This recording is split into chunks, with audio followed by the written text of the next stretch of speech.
Coming to that self-acceptance, Mhm. and I think that is so very, very important. And like you said, really tapping into that self-acceptance. What do you think the first step? I've met people, I was one of those people too, where you don't even know how to even title it. You don't even know what you're feeling at even at that point, like to even get to the self-acceptance piece. What do you think some of those pieces are that can lead people into self-acceptance? Oh my. It usually means they get help. Yeah.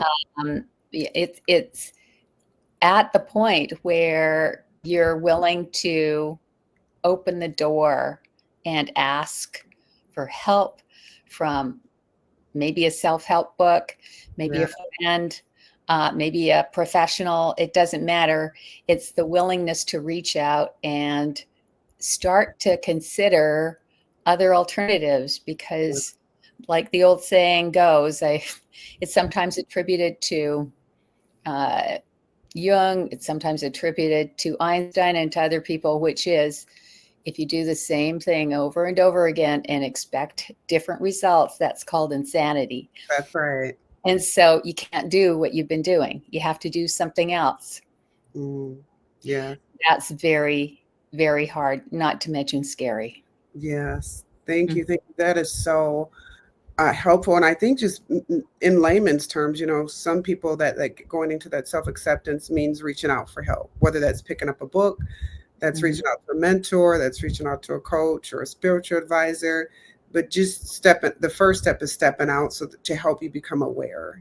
And Yeah. so that is so, so very helpful. Thank you. I appreciate that especially for our listeners that kind of don't know where to start or which direction to go. That first small step is just acknowledging is that I need help and it's okay to reach out and ask for help. Yeah. So I love that. And you Yeah. mentioned that pause, taking a breath. It's okay to, take a moment.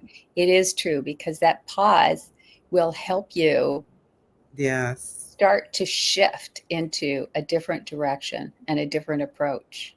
Yes, for sure. I completely believe that. That is definitely a philosophy that I take, that it's okay to take just a brief pause, just to reset for a moment, just to be in the present and Hmm. not to be, because being so future focused for me caused anxiety. Like it just, know, Hmm. I know I needed to set goals, small and short. I'm one of those people that have to break down goals to get to the big part. I'm Yeah. sure that has some root issues to that. But if it's like, oh, I got to get my master's, like I did get my master's, but I literally had to break it down and take like night classes first. Then I went and got my associates, then I got my bachelor's, then I got my master's. Hmm. I knew I was going to get it, but just the thought of me getting the master's overwhelmed me and caused me anxiety. And so Yeah. I know that that works for me. And I think we have to individually know what works for us, along with the help of a therapist who can kind of guide us through that, or a coach is really, really, really helpful.